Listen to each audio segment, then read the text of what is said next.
Hai Sobat Adiaksa Muda, saya Joviandra Bahtiar, Sarjana Hukum dari Fakultas Hukum Universitas Gadjah Mada, yang pada saat ini saya ditempatkan pada Satuan Kerja Cabang Kejaksaan Negeri Tojo Nona di Wakai. Kali ini saya akan berbagi sedikit informasi mengenai tips and trick bagi teman-teman sekalian yang sedang mempersiapkan diri untuk mengikuti serangkaian proses seleksi kompetensi bidang CPNS Kejaksaan Republik Indonesia, khususnya yang mendaftar formasi calon jaksa atau jaksa ahli pertama. Namun sebelumnya, teman-teman harus mengetahui terlebih dahulu tentang apa saja tahapan-tahapan yang akan teman-teman lalui pada saat mengikuti serangkaian proses seleksi kompetensi bidang CPNS Kejaksaan Republik Indonesia, yaitu teman-teman akan mengikuti 4 tahap seleksi. Yang pertama CAT SKB, yang kedua tes kesehatan, yang ketiga psikotes, dan yang keempat yang menjadi penentu juga adalah tes wawancara. Tahapan yang pertama adalah CAT SKB. Pada tahapan ini, teman-teman akan diminta untuk menjawab soal-soal mengenai bahasa Inggris, mengenai hukum, di mana ada hukum pidana, hukum acara pidana, hukum perdata, hukum acara perdata, dan hukum peradilan tata usaha negara. Dan yang ketiga, teman-teman akan diminta untuk menjawab soal-soal seputar Kejaksaan Republik Indonesia. Nah, ketiga materi tersebut terdapat dalam 100 soal yang harus teman-teman jawab secara maksimal untuk memperoleh nilai yang tentunya maksimal, sehingga dalam konteks perankingan teman-teman bisa bersaing untuk dapat lulus atau dinyatakan lulus hingga tahap akhir. Sedikit tips and trick yang bisa saya berikan kepada teman-teman yang mungkin menganggap waktu sangat singkat untuk mempersiapkan diri mengikuti CAT SKB, yaitu sebagai berikut. Yang pertama, tadi kan saya sudah katakan bahwa ada tiga substansi materi yang akan diujikan di dalam CAT SKB. Nah, teman-teman untuk berkaitan dengan materi bahasa Inggris, yaitu materi yang pertama yang akan diujikan, teman-teman sebaiknya fokus belajar di materi mengenai 16 tenses. Yang kedua, teman-teman harus mencoba untuk mengulang kembali memori atau ingatannya. Mungkin teman-teman sudah belajar juga mengenai conditional sentence. Yang ketiga, teman-teman harus mempelajari passive voice. Nah, ketika teman-teman sudah menguasai ketiga materi bahasa Inggris yang sudah saya ucapkan tadi, insya Allah teman-teman bisa menjawab soal-soal yang diberikan pada saat CAT SKB. Nah, untuk materi yang kedua, yaitu materi substansi hukum, teman-teman saya anjurkan untuk mendownload file ujian profesi advokat atau file soal-soal atau kisi-kisi soal-soal ujian profesi advokat. Nah, kenapa demikian? Karena basicnya sama. Basic soal yang diujikan dalam setiap profesi hukum, baik advokat, hakim maupun jaksa, itu sama. Nah, teman-teman sebagai rujukannya bisa mengacu kepada soal-soal atau kisi-kisi soal-soal ujian profesi advokat. Nah, untuk substansi materi yang terakhir, yaitu materi seputar kejaksaan, teman-teman saya anjurkan untuk mendownload Undang-Undang Kejaksaan, yaitu Undang-Undang Nomor 16 Tahun 2004. Nah, di situ teman-teman bisa mengetahui apa yang dimaksud dengan kejaksaan, ya kan, kedudukan kejaksaan yang diatur saat itu sebagai apa, dan kewenangannya apa saja. Nah, langsung to the point, ya kan, teman-teman harus mengetahui bahwa kejaksaan itu merupakan lembaga pemerintah. Nah, saat ini lembaga pemerintah dinyatakan sebagai lembaga pemerintah yang melaksanakan fungsi penuntutan dan kewenangan-kewenangan lain yang diatur di dalam undang-undang. Nah, kewenangan-kewenangan itu apa saja? Nah, langsung teman-teman membuka di pasal 30 sampai selanjutnya. Kali di situ teman-teman bisa melihat berbagai kewenangan-kewenangan yang diberikan oleh undang-undang kepada institusi Kejaksaan Republik Indonesia. Jadi teman-teman nanti tahu bahwa kejaksaan tidak hanya menjalankan fungsi di bidang penegakan hukum saja, tetapi juga menjalankan berbagai fungsi lainnya seperti di bidang perdata dan tata usaha negara. Nah, saran dari saya, karena terdapat perkembangan hukum yang terjadi, teman-teman harus mengikuti perkembangan hukum tersebut atau setidaknya teman-teman mengetahui apa perkembangan hukum yang terjadi.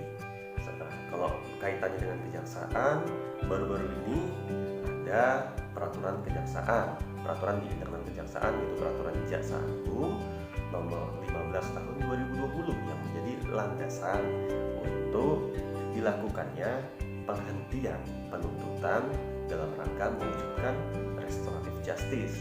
Nah, tentu teman-teman harus juga menguasai mengenai reh politik atau politik hukum. Mengapa restoratif justice itu diperlukan untuk diterapkan di kejaksaan? Nah, yang kedua, teman-teman juga harus mengetahui tentang bagaimana penerapan mekanisme restoratif justice atau penghentian penuntutan untuk restoratif justice di dalam institusi kejaksaan.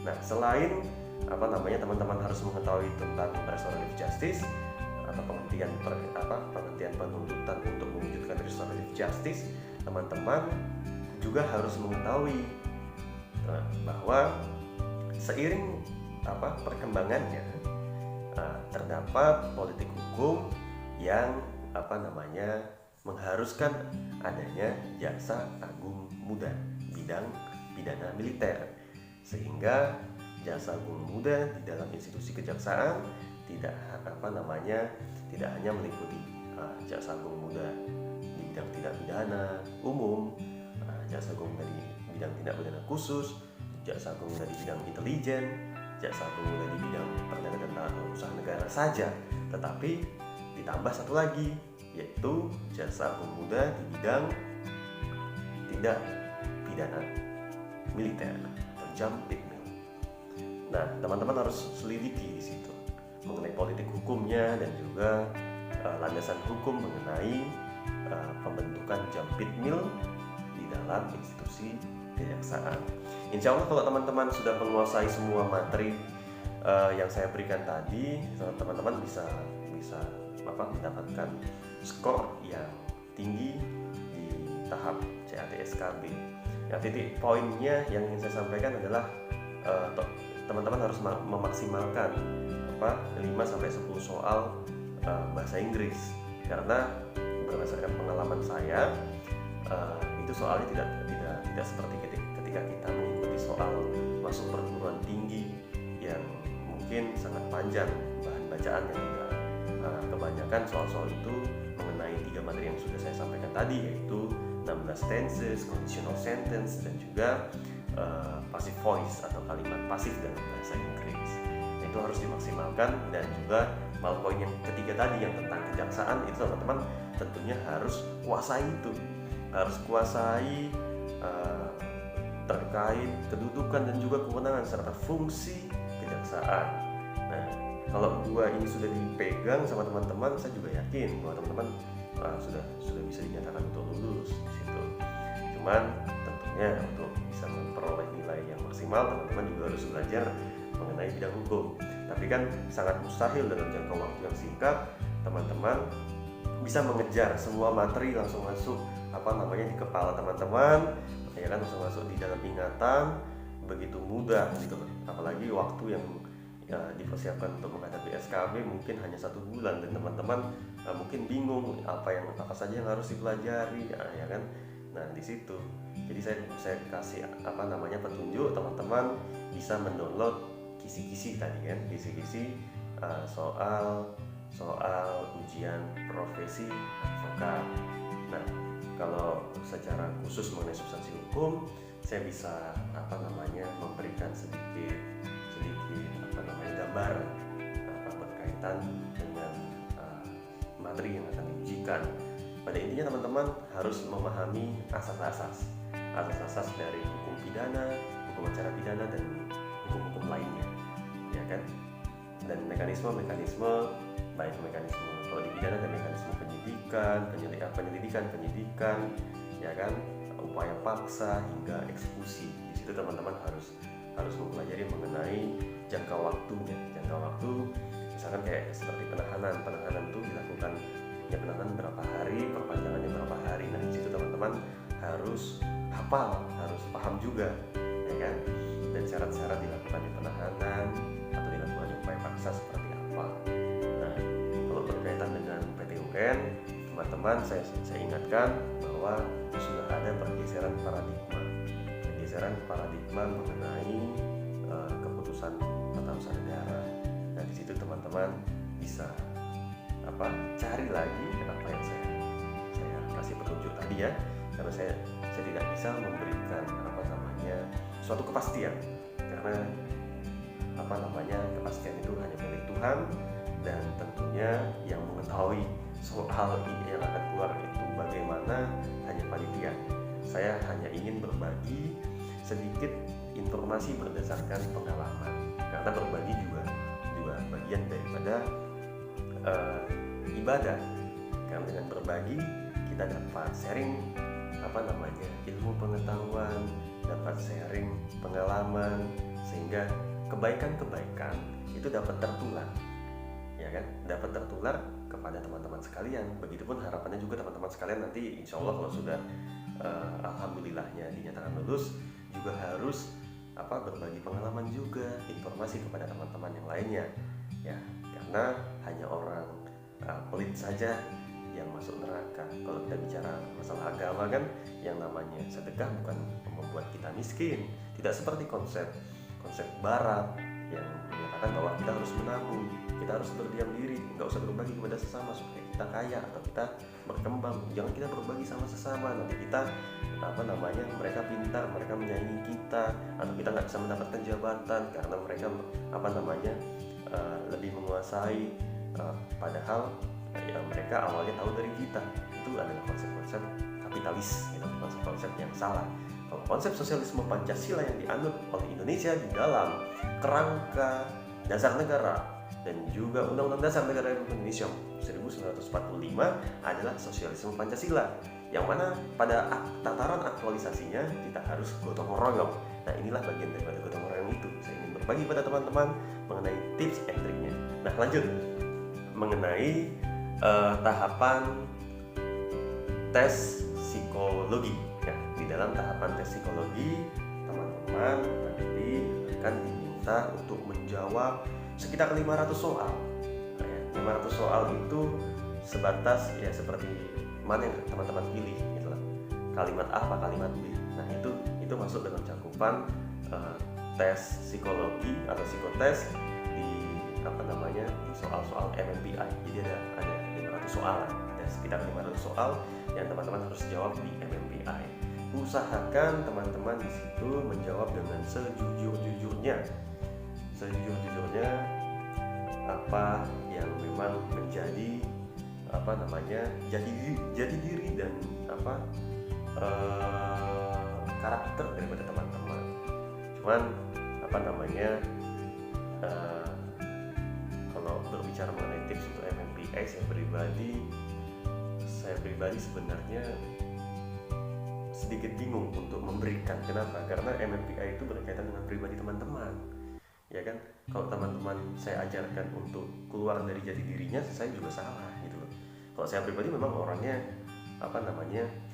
keras dalam prinsip, nggak takut dengan segala sesuatu kecuali hanya pada Tuhan saja, dan tegas ketika A adalah A. Jadi segala jawaban saya didasarkan pada karakter saya seperti itu gitu loh, ya kan? Tapi kalau teman-teman tidak sekuat itu, saya paksa untuk menjawab sekuat itu, kan berarti teman-teman saya ajarkan untuk menjadi seorang yang maaf tanda kutip munafik. Kenapa? Karena teman-teman saya ajarkan hanya untuk lulus CPNS atau lulus seleksi CPNS, teman-teman harus berubah jadi diri atau membohongi karakter yang melekat pada diri teman-teman.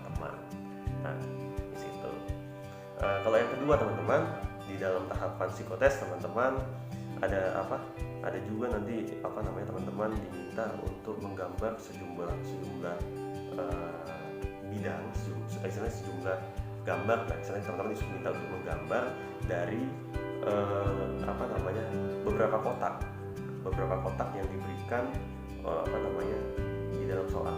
Jadi ada sekitar 1, 2, 3, 4, 5, 6 atau saya lupa ada 8 atau 10 kotak, ada titik, ada garis atau garis melengkung, terus ada kotak, ada arsir dan sebagainya. Itu teman-teman harus menggambar sesuai dengan imajinasi teman-teman. Misalkan titik kalian lengkapi dengan adanya bundaran yang mengelilingi titik itu dan teman-teman bikin jam. Nah, itu disebut sebagai tes warteg gitu. Nah, di dalam tes warteg itu teman-teman harus memaksimalkan, tentunya harus semua gambar itu semua kotak itu diisi oleh gambar. Nah, teman-teman bisa mempelajari atau bahkan mempersiapkan gambar yang akan teman-teman gambar pada saat tes itu apa saja jauh hari sebelum teman-teman mengikuti psikotes. Karena intinya sama kok, yang beredar di internet terkait ke-8 kotak yang akan diisi itu petunjuknya sama. Jadi teman-teman bisa mempelajarinya di situ. Nah, yang selanjutnya adalah tes tes koran ya, atau Kraepelin. Nah, di dalam tes Kraepelin ini teman-teman akan menghitung angka-angka yang diberikan oleh soal, ya kan, ke atas secara vertikal ke atas. Nah, teman-teman di situ saya bagi tipsnya ya, tips and triknya. Teman-teman nggak usah terlalu ambisi untuk menjawab terlalu tinggi. Nah, karena apa? Kan soalnya kan banyak waktu yang diberikan kan singkat. Nanti teman-teman ketika di sesi yang ini begitu tinggi, di sesi yang selanjutnya setelah 10 detik selanjutnya teman-teman kecapean, ya kan, capek, sudah malas menjawab, terjadi penurunan yang drastis. Itu menunjukkan bahwa teman-teman di situ mudah dipengaruhi oleh kecemasan gitu. Misalnya teman-teman mudah cemas dan tidak stabil, tidak konsisten. Nah, lebih baik teman-teman di situ yang sedang-sedang saja menjawab, ya kan, dalam satu sesinya kan sekitar 10 atau 5 detikan di situ. Di situ konsisten, yang penting jangan terlalu merendah juga, tapi ya sedang-sedang tapi konsisten. Seandainya terjadi penurunannya tidak drastis. Seandainya terjadi kenaikannya juga jangan drastis. Karena kenaikan yang drastis itu bukan malah menunjukkan bahwa teman-teman itu bagus, bukan, tetapi malah menunjukkan bahwa teman-teman itu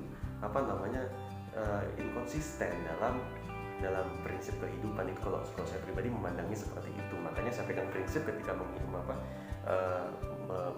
melewati tes itu, saya pegang prinsipnya, kalau sudah saya nggak usah lomba tinggi-tinggian, nanti kan juga capek, ya kan. Kita manusiawi dong, kita capek, ya kan, karena waktu yang diberikan sangat singkat dan rangkaian proses seleksi kan sangat panjang. Jadi ya yang sedang-sedang saja, yang penting konsisten. Yang selanjutnya yaitu teman-teman diminta untuk menggambar orang. Nah, menggambar orang, dikasih nama, berapa usianya, siapa dia, sedang mau kemana, ya kan, apa kelemahan dan kelebihannya. Kalau saran dari saya, ya kan, teman-teman sebaiknya menggambar penegak hukum. Kenapa? Karena teman-teman sedang mendaftar di lembaga penegak hukum.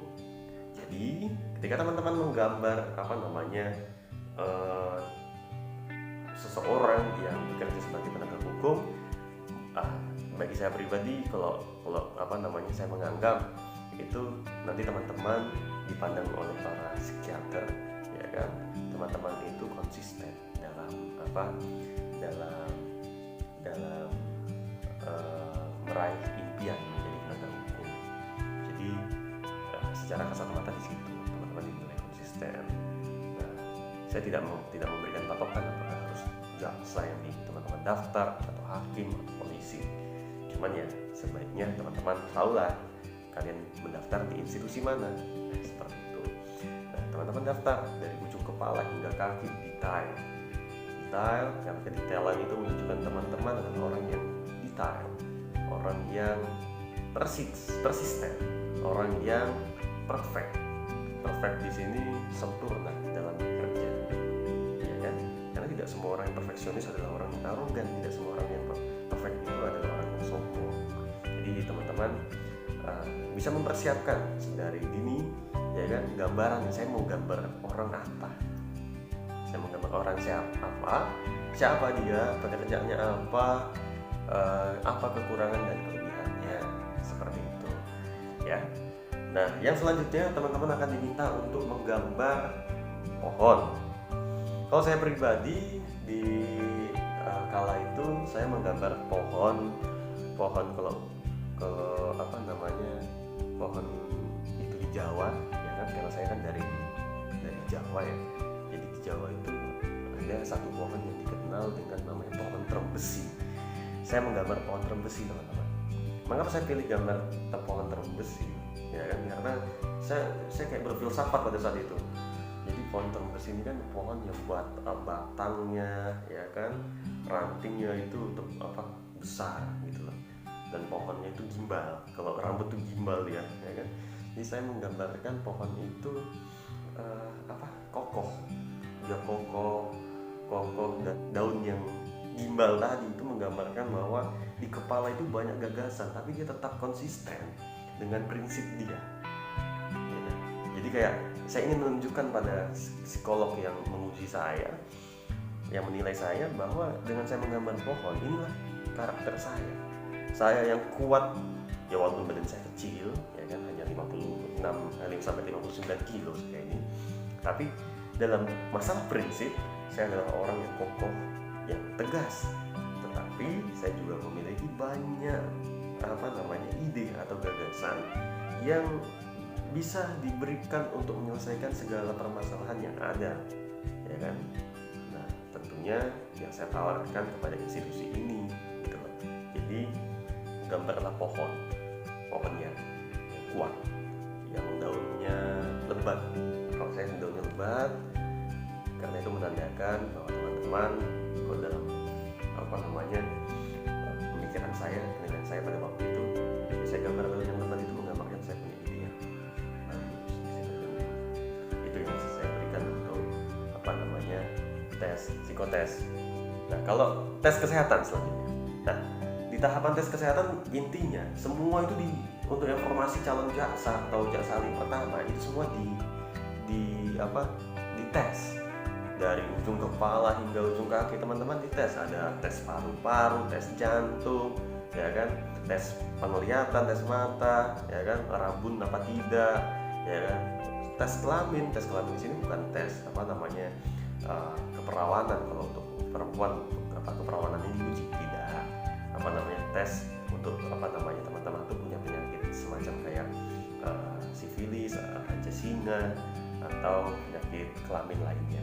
Ya teman-teman nanti akan diminta untuk membuka baju dan celana di depan dokter, yang tentunya dokternya sesuai jenis kelamin teman-teman ya.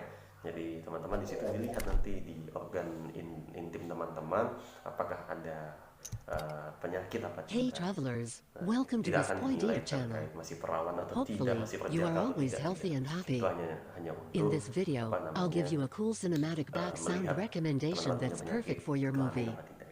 Don't forget to press the red subscribe button and turn on the bell image. Teman-teman juga akan diujikan, dan ya tentunya ada tes nabzah atau narkotika, narkoba, psikotropika itu di dalam tubuh teman-teman ada apa tidak, itu akan diujikan. Tips and trik dari saya untuk menghadapi tes kesehatan. Yang pertama, jangan begadang menjelang tes kesehatan. Yang kedua, pola makan harus diatur. Diatur di sini maksudnya kalau bisa makanan itu adalah makanan yang jangan lemak yang banyak, jangan mengandung lemak yang banyak, jangan banyak minyak, ya kan?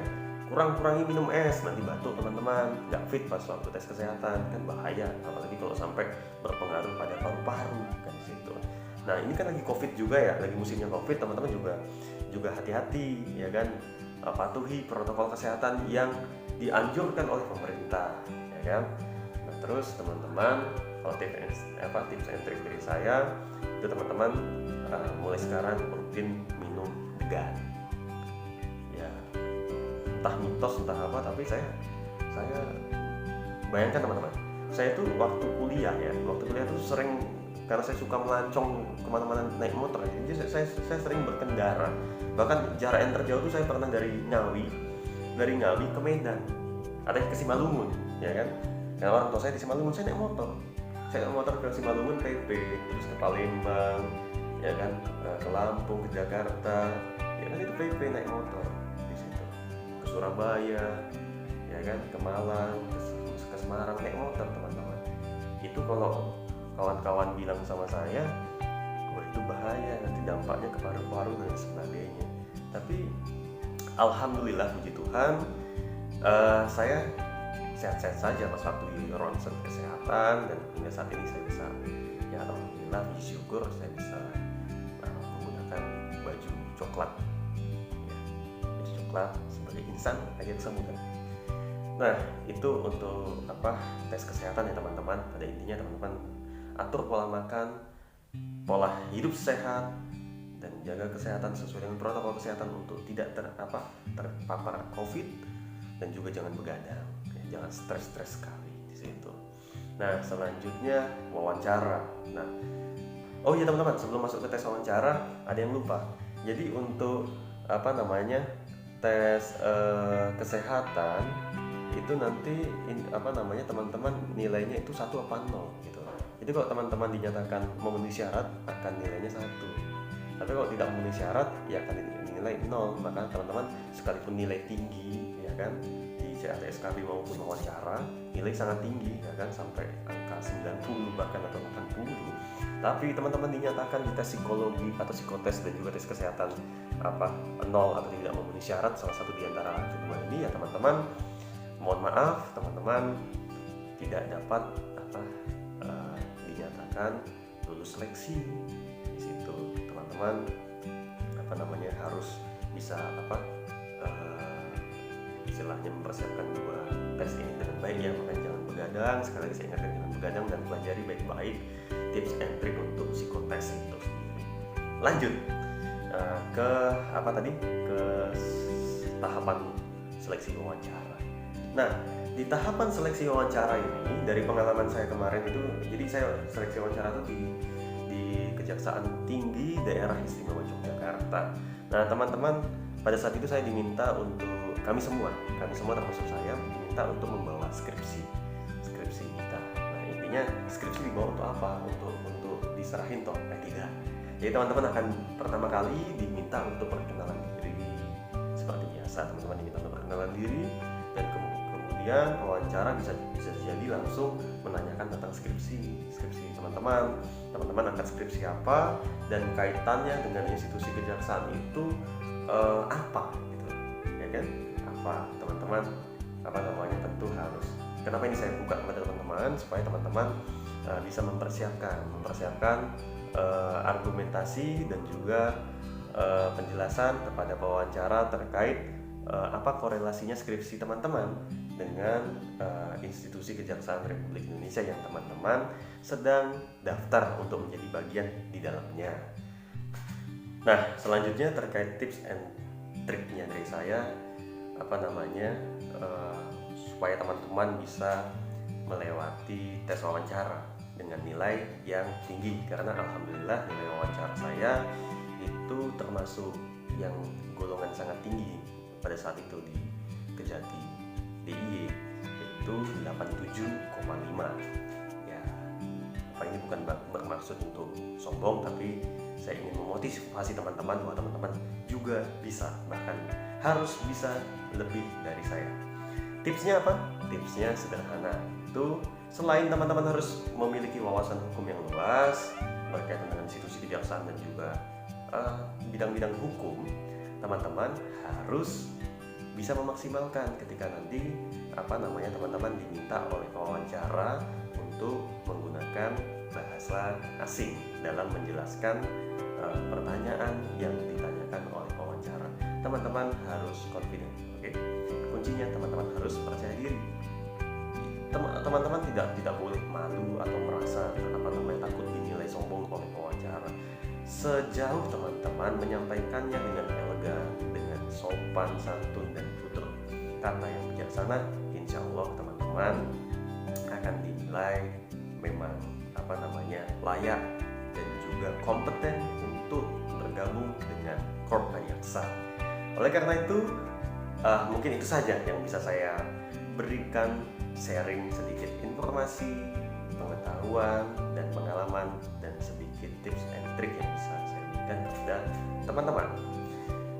Ya, saya berharap teman-teman juga kedepannya ketika nanti lulus seleksi, jangan pernah pelit untuk berbagi kepada siapapun. Dan kunci kesuksesan kita itu bukan karena usaha kita saja, tetapi ada doa. Doa ini bisa jadi kita sering bermaksiat dalam diam kita, itu menjadi penyebab doa kita sendiri yang kita haturkan kepada Tuhan. Tuhan tidak berkenan menjawabnya. Bisa jadi doa orang tua, atau bisa jadi adalah doa orang-orang sekitar yang kita beri bantuan. Maka dari itu, tips and trik kehidupan secara spiritual yang bisa saya berikan, saya bukan orang suci, bukan orang soleh, tapi ini pengalaman saya bisa bagikan kepada teman-teman. Ketika teman-teman memiliki hajat, memiliki niat yang baik untuk bergabung dalam suatu institusi atau bekerja, melakukan kebaikan apapun, teman-teman jangan segan untuk bersedekah. Oke, mungkin itu saja yang bisa saya berikan kepada teman-teman. Semoga dapat bermanfaat bagi teman-teman semua, dan semoga juga teman-teman bisa lulus. Mohon doanya juga, semoga saya juga selalu diberikan keselamatan dan juga perlindungan oleh Allah Subhanahu wa Ta'ala, Tuhan yang Maha Esa, dalam menjalankan tugas saya sebagai bagian dari Corp Adiaksa. Sukses teman-teman.